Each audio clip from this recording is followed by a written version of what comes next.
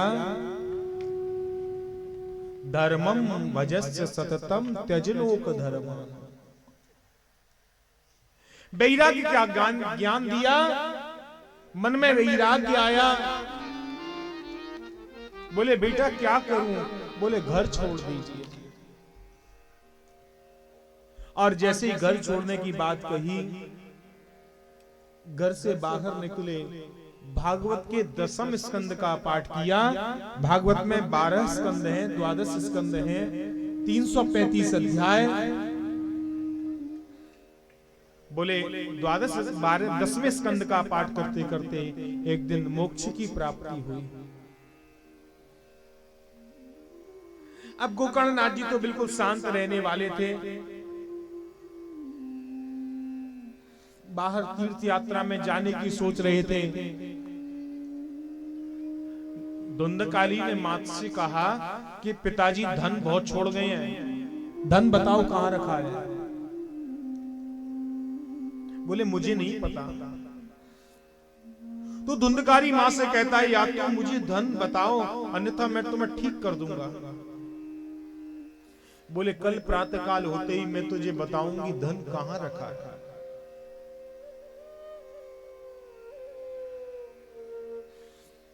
जगत में सारे रिश्ते धन के हैं,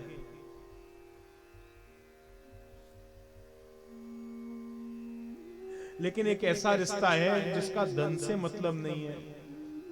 मां के लिए बेटा कैसा भी हो, उसका छोटा बेटा बच्चा जब होता है मां उसे प्रेम करती है, वो कैसा भी हो। एक मां का रिश्ता ही स्वार्थ रहित है। धुंधली तो रात के समय कुएं में कूद के अपनी हत्या कर लेती है, आत्महत्या। गोकर्णनाथ जी ने देखा पिताजी को इसने कुछ नहीं समझा, मां को नहीं समझा, हमको क्या समझेगा। दंड कमंडल उठाए तीर्थ यात्रा में निकल गए। अभी तक वेश्याओं के यहाँ जाता था, अब धुंधकारी वेश्याओं को अपने घर लेकर आया। वेश्याओं ने कहा धन कहां है? सारा धन जो था इसने उनको दे दिया। बोले हमें सोने के आभूषण चाहिए, रत्न जड़ित आभूषण हो, गोल्ड के वो गहने लाके दो। कहां से लाए? पैसा तो है ही नहीं।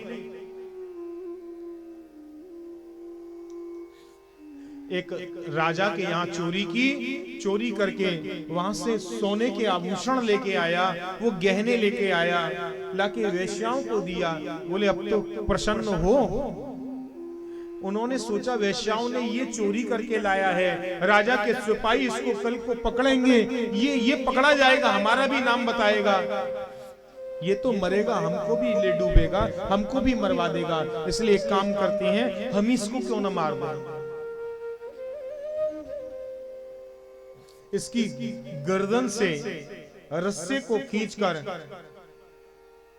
इसके मुंह में जलते हुए गरम अंगारे डाले। पानी पानी चिल्लाता हुआ मरा। घर के आंगन में ही गड्ढा खोद के वेश्या गाड़ के इसको चली गई। गोकर्णनाथ जी को गया में पता पड़ा, गया में थे उस समय। बोले भाई की मृत्यु हो गई है। 10वें दिन के बाद गया के विप्र ब्राह्मणों को बुलाकर बोले श्राद्ध करा दो। श्राद्ध किया, तर्पण किया, भाई को जल दिया।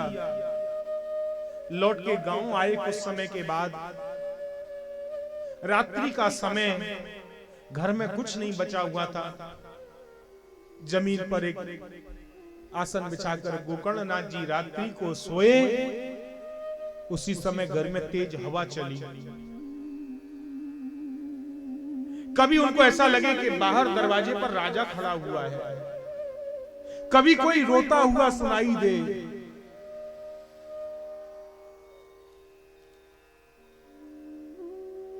जिनके घर में ऐसी गति नहीं होती है,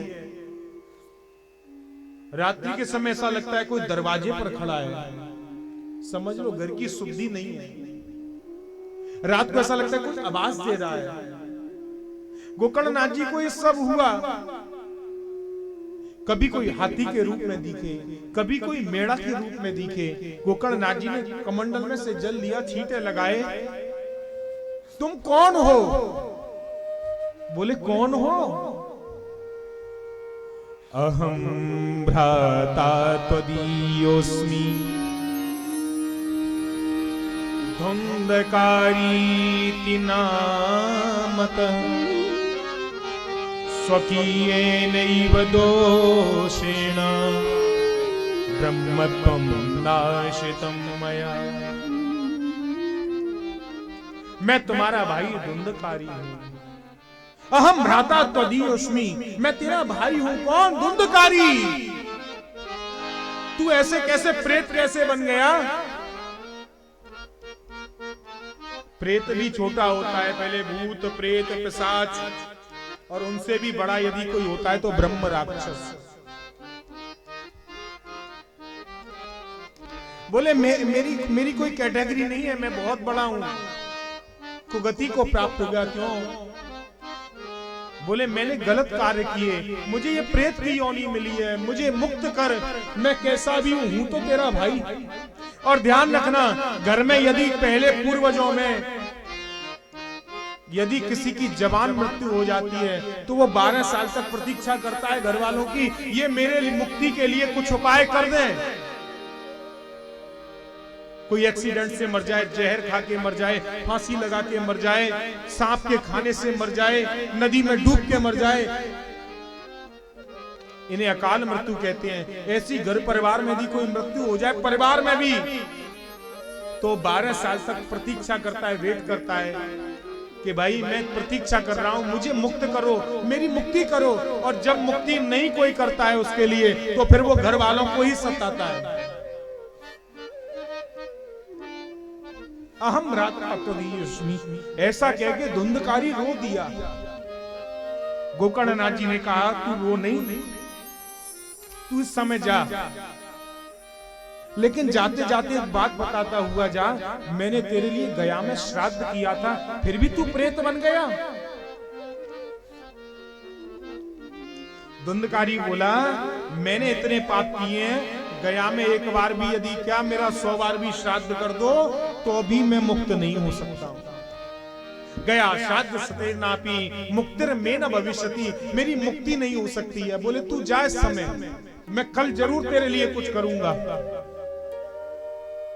प्रातः काल का समय हुआ, गांव वाले गोकर्णनाथ जी से मिलने आए। बोले आप आ गए, आपका भाई ऐसे मर गया था, सारी बातें बताई। बोले कुछ सोचेंगे उसके लिए। कौन से पूछें? आप एक बात ध्यान रखना, अपना दुख लोग सुन तो लेते हैं, पर दुखी होके सुनते हैं, हंस के उड़ाते हैं। देखो पहले कैसे थे, अब कैसे दुखी हो गए, रो रहे हैं। इसलिए अपना दुख भगवान को निवेदन करें।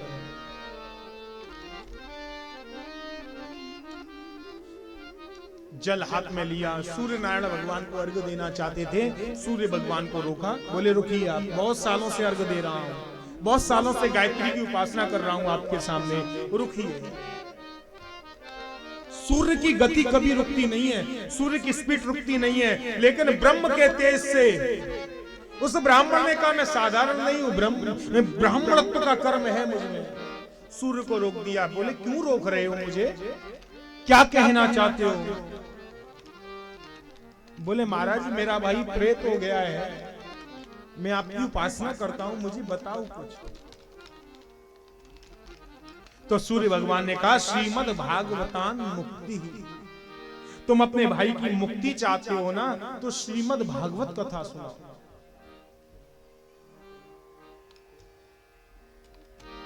श्रीमद् भागवतान मुक्ति सप्ताहम वाचनम कुरु।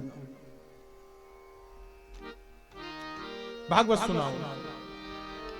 सूर्य भगवान कह के आगे बढ़े और गोकर्णनाथ जी ने गांव में घोषणा की कि सावन के महीने में भागवत कथा होगी। सब गांव वाले इकट्ठे हुए, बोले क्या कहना चाहते हो? बोले प्रधान जी को बुला लो, अध्यक्ष जी को बुला लो, गांव के संभ्रांत व्यक्तियों को बुलाओ। बोले क्यों? बोले भागवत कथा हो रही है। पहले तो कथाओं में खर्चा नहीं हुआ करता था, अब तो लाखों रुपए का खर्चा भी होता है।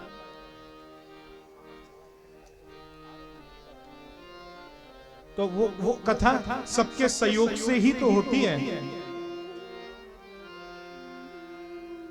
इस कथा में हमारे सहयोगी रहे श्री राजकुमार दुबे जी। ये हमारे इस कथा के आज के भी मुख्य रूप से यजमान है। ये आपका धन पवित्र करने का समय है। आपके गांव में गंगा बहने आई है, कथा रूपी गंगा, जो उसमें स्नान कर सकता हूं कर लो। गंगा जाओगे, नहाने जाओगे, किलोमीटरों चल के जाओगे, लेकिन कथा रूपी गंगा तुम्हें नहलाने आई है, तुम्हारे पूर्वजों का उद्धार करने आई है, तुम्हारी वंश वृद्धि हो, तुम प्रसन्न रहो, सुखी हो जाओ, समृद्धि मिले, तुम्हें वैभव मिले, विजय मिले, कीर्ति मिले, आयु आरोग्य सब मिले। ऐसी श्रीमद् भागवत कथा आपके गांव में आई है। श्रीमद् भागवत कोई ग्रंथ नहीं है, श्री कृष्ण का ही स्वरूप है भागवत। और इसमें आप लोग सभी सहयोग करें। तो ऐसे जो सहयोग जिन्होंने किया है आज के हमारे यजमान, उनका केवल आपको नाम मात्र बोलूंगा। विजय कुमार दुबे जी, राणा प्रताप सिंह, आत्माराम कुंवर जी, रुद्र प्रताप कुंवर जी, तेज प्रताप कुंवर जी, रमेश शर्मा जी, शत्रुघ्न शर्मा जी, श्री प्रकाश सिंह जी, श्री अनूप सिंह जी, श्री चंदन गुप्ता जी, और यजमान भी हैं और मंच संचालन भी अभी कर रहे थे श्रीमान अरुण सिंह जी।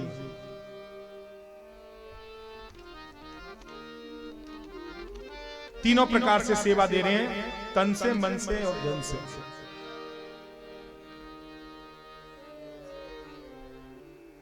तो ऐसी भागवत कथा रूपी गंगा में आप सभी उदारता पूर्वक सहयोग भी करें और कथा का आनंद भी लें। ऐसी यज्ञ समिति की आपके प्रति कामना है, क्योंकि ये कथा किसी व्यक्तिगत नहीं है, आप सबकी कथा है। और ये मत समझना ना हम कह रहे हैं कथा में, हम अपने लिए नहीं कह रहे, ये आप सबके सहयोग के लिए है। अब गांव वाले सब इकट्ठे हुए, बोले कथा होगी, कथा होगी। कथा होने लगी, गोकर्णनाथ जी कथा सुनाने लगे, गांव वाले कथा सुनने के लिए आए। अब ये प्रेत भी आया तो आदमियों के बीच में बैठे नहीं। एक बांस लगा हुआ था, उस बांस में 7 ग्रंथि का 7 गांठ का बांस था। उसमें वो बांस में वो लगे रहते हैं ना, 1 2 3 4 उसकी गांठ सी बनी रहती है, ऐसी 7 गांठ थी, उसी में बैठ गया। फिर क्या, भागवत कथा एक दिन पूर्ण हो, एक गांठ फटे, दूसरे दिन कटाओ, फिर बांस फटे, तीसरे दिन, ऐसे करके 7 दिन में वो बांस फट गया।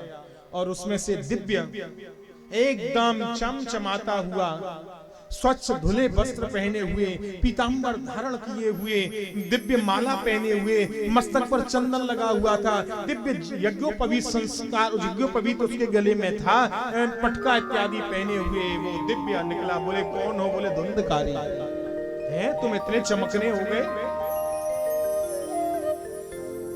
भगवान के पार्षद लेने आए, धुंधकारी विमान में बैठा। विमान में बैठते हुए एक बात बोला, गोकर्ण, यदि भैया मिले तो तेरा जैसा मिले, जिसने मेरी प्रेत योनि से मुक्ति करा दी।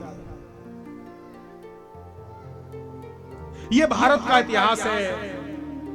भरत जी जैसा भाई नहीं, लक्ष्मण जी जैसा सेवक नहीं है, हनुमान जी जैसा दास नहीं है, गंगा जैसी नदी नहीं है कहीं पे। ये अपने भारत देश का ही है।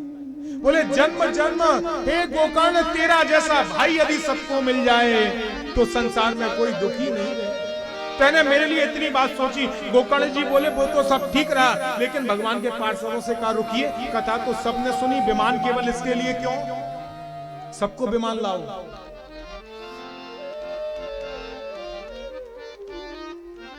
तो बोले सबने कथा तो सुनी, लेकिन बहुत से तो कथा में इसलिए आए, बोले चलो गांव में कथा हो रही है, सुनी आते हैं। इसने कथा सुनी, श्रवण किया, मनन किया, इसलिए इसके लिए विमान आया है। आगे फिर आप कभी कथा करें, सब लोग सुने, श्रवण करें, तो सबके लिए विमान आए। फिर कथा गोकर्णनाथ जी ने कही है, सभी के लिए विमान भी आए हैं। श्रीमद् भागवत कथा से प्रेत की भी मुक्ति हो जाती है।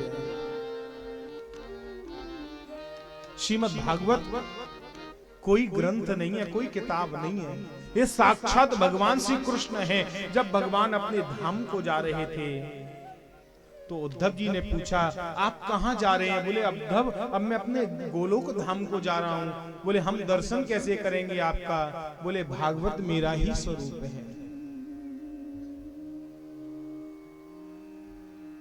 ये श्रीमद् भागवत की कथा आज पहला दिन प्रारंभ हो रहा है। 7 दिन तक आपके गांव में अविरल ये कथा चलेगी। कथा के कुछ नियम भी हैं, यदि आप मान सकें, उनको फॉलो कर सकें, उनको समझ सकें, बहुत अच्छा है। क्रोध न करें 7 दिन, बुराई न करें, पृथ्वी पे शयन करें, फलाहार रह सकते हैं तो फलाहार करके कथा सुने, नहीं तो दूध भी नहीं पी के एक समय भोजन करके, और नहीं तो चकाचक दोनों समय खूब प्रसाद पाके कैसे भी कथा तो सुन लो। हमारे ब्रज में एक कहावत है, बोले प्रसाद खूब चकाचक पाइए। आज भी चकाचक पूरी सब्जी बट रही थी। भगवान का प्रसाद है, संकोच न करी खूब ली। भगवान को कौन अच्छा लगता है पता है? मस्त रहते हो जो।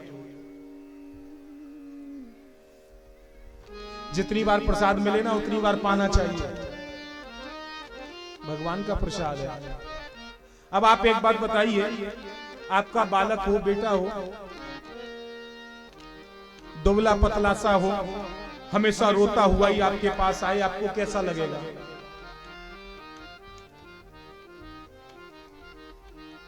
बुरा लगेगा ना, दुखी रहता है बालक। खूब चकाचक प्रसाद पाता हो, खूब मस्त रहता हो, हमेशा मुस्कुराता हुआ आपके सामने आए, तब ऐसे ही हम भगवान के बालक हैं, हमेशा मुस्कुराते रहिए। जीवन में जो होना है वो होके रहेगा, इसलिए खूब मस्त रहिए और खूब चकाचक प्रसाद पाइए और भगवान की कथा भी सुनिए खूब।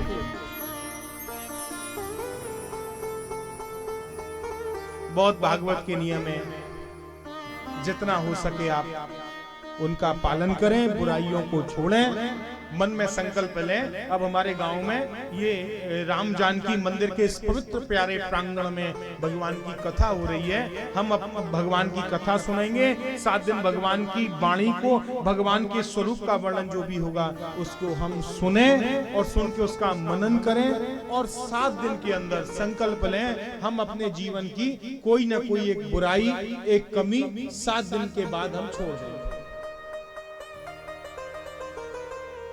आप में कोई बुराई हो, कमी हो, सब में होती है।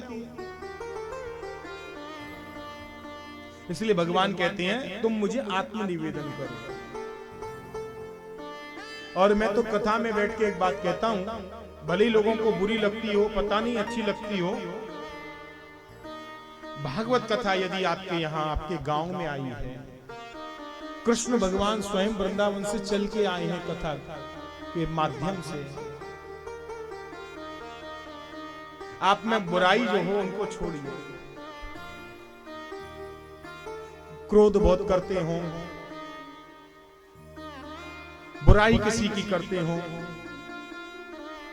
जुआ इत्यादि खेलते हो, मदिरा पीते हो, छोड़ दीजिए। भगवान को कौन अच्छा लगता है? रामायण में तुलसीदास जी लिखते हैं, निर्मल निर्मल मन जन सो मोहि पावा। निर्मल मन जन सो मोहि पावा। मोहि कपट छल छिद्र न भावा। मोहि कपट छल छिद्र न भावा। हे निर्मल मन जन सो मोहि पावा।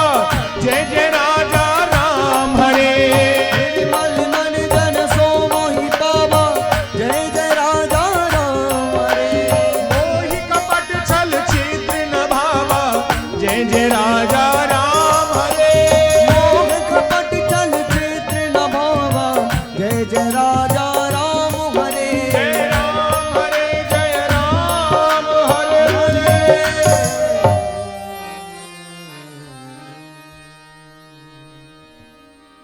बहुत से लोग जवानी में मदिरा पान करते हैं, परिवार बिखर जाता है। एक बात आपको निवेदन करूं,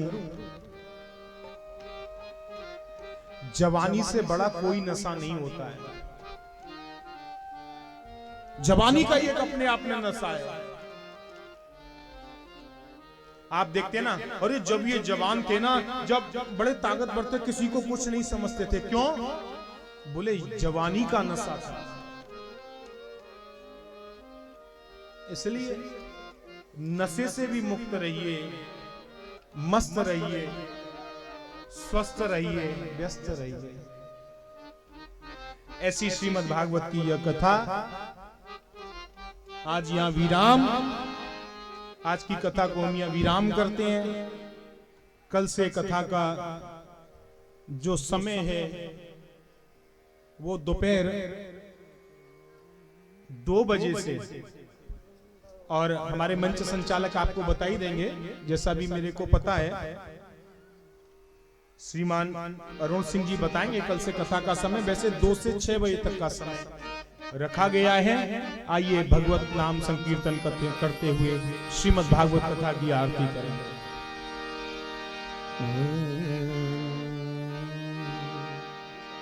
ओ मेरो मन लगो वृंदावन में।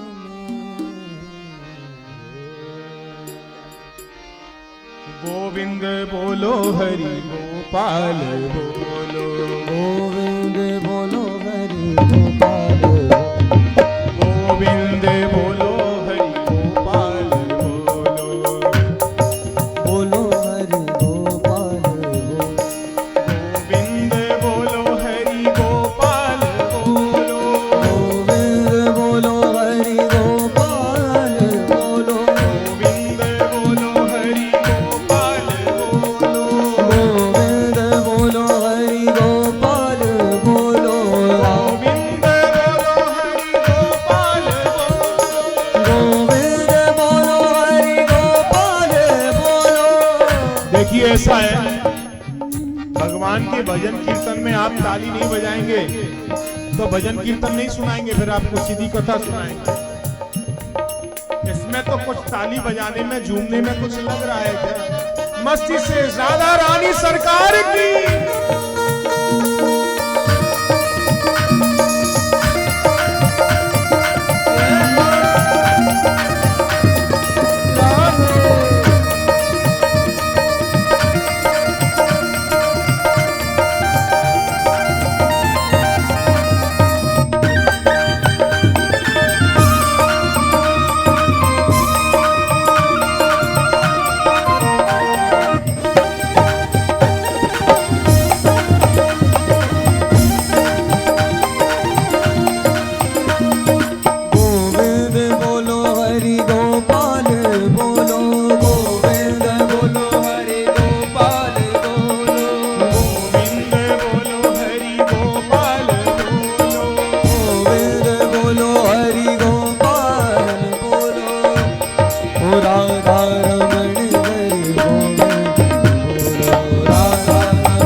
राधा रमण हरि गोविंद बोलो।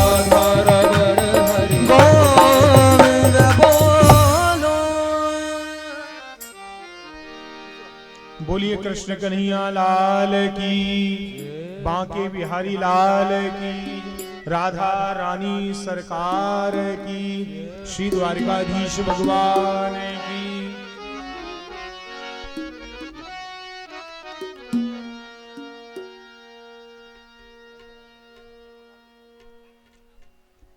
कथा की आरती के बाद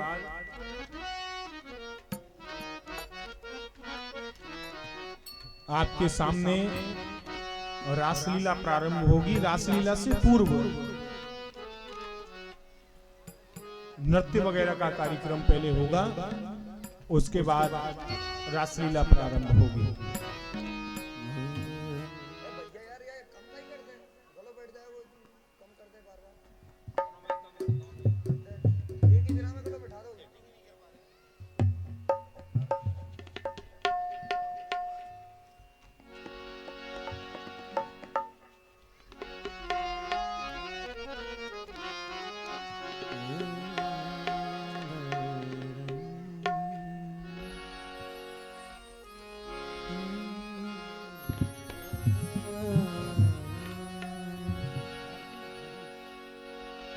जय राधे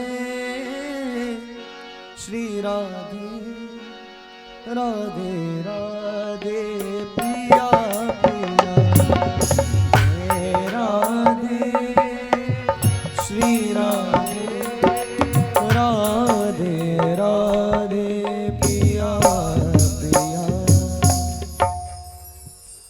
अभी आप सभी भक्तगण इस राम जानकी प्रांगण में जो हमारे सभी भक्तगण उपस्थित हैं, अभी हमारे परम पूज्य महाराज जी के कथा का रसास्वादन करते रहे। और मैं आपसे ये बताना चाहता हूँ कि कल से जो कथा प्रारंभ होगी उसका समय 2 बजे से लेकर के 6 बजे तक कथा होगी। उसके बाद आप लोग समय अनुसार खा पी करके थोड़ा सा समय से पहले भोजन ग्रहण करके आप लोग रासलीला का आनंद उठाएंगे। जो हमारे काफी दूर मथुरा वृंदावन से आए हुए लोग हैं और वो लोग अपने अच्छी कलाकारी से आप लोगों को जो है बिल्कुल भाव विभोर कर देंगे। तो उस आनंद को उठाने के लिए आप लोग जो है अधिक से अधिक संख्या में यहाँ पर उपस्थित हों, क्योंकि हमारा ये सौभाग्य है कि आज हमारे गांव में खुद जो है मथुरा वृंदावन बना हुआ है और इस भागवत कथा का आनंद, भागवत रूप गंगा का आनंद लेते हुए, इस तरह का रसास्वादन करते हुए आप लोग सभी लोग अधिक से अधिक संख्या में पहुंचे और इस भागवत रूप गंगा का में स्नान करें। जय हिंद, राधे राधे। जी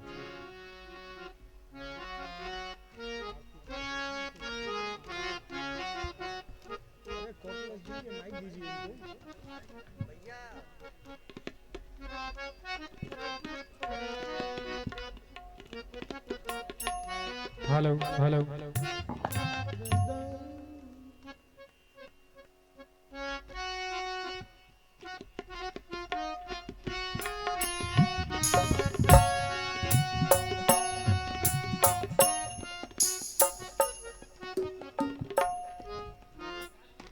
काट दिया।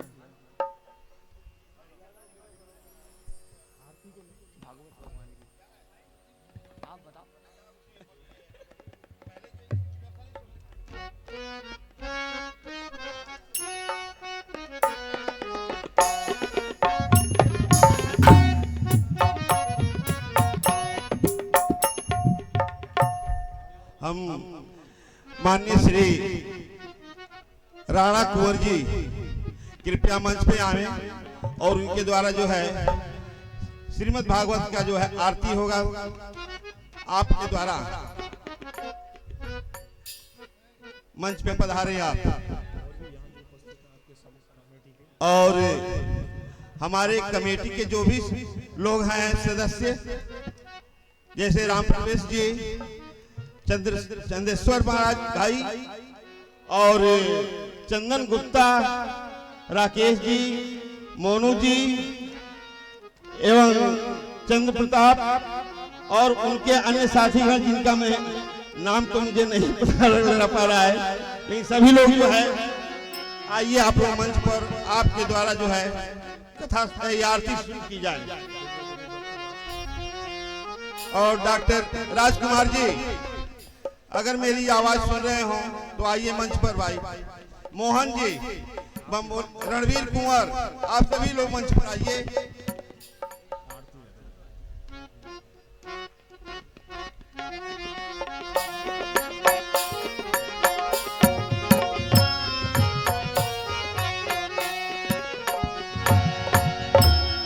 श्री भागवत भगवान की है आरती, पापियों को पाप से है तारती। श्री भागवत भगवान की है आरती, पापियों को पाप से है तारती। सभी आरती के लिए खड़े हो जाइए।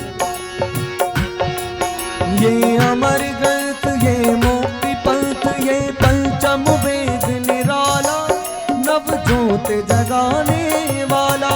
ये अमर ग्रंथ, ये मुक्ति पंथ, ये पंचम वेद निराला, नव ज्योत जगाने वाला। श्री राम यही हरिधाम यही, हरि नाम यही हरिधाम यही, जग के मंगल की आरती, पापियों को पाप से है तारती। श्री भागवत भगवान की है आरती, पापियों को पाप से है तारती। ये शांति गीत पावन पुनीत, पापों को मिटाने वाला, हरि दरस कराने वाला। ये शांति गीत पावन पुनीत, पापों को मिटाने वाला, हरि दरस कराने वाला। ये सुख करनी, ये दुख हरनी, ये सुख करनी, ये श्री मधुसूदन की आरती, पापियों को पाप से है तारती। श्री भागवत भगवान की है आरती, पापियों को पाप से है तारती। ये मधुर बोल जग पर खोल, सन्मार्ग दिखाने वाला, बिगड़ी को बनाने वाला। ये मधुर बोल जग पर खोल, सन्मार्ग दिखाने वाला, बिगड़ी को बनाने वाला। श्री राम यही घनश्याम यही, मेरे राम यही घनश्याम यही, प्रभु के महिमा की आरती, पापियों को पाप से है तारती। श्री भागवत भगवान की है आरती, पापियों को पाप से है तारती। कर्दोण गौरव करुणावतारम, संसार सार सदा वसंतम हृदयार दिले, भवं भवानी सतम नमः। त्वमेव माता च पिता, त्वमेव बन्धु च सखा, त्वमेव विद्या द्रविणं, त्वमेव सर्वं मम देव देव, त्वमेव सर्वं मम देव देव, त्वमेव सर्वं मम देव देव।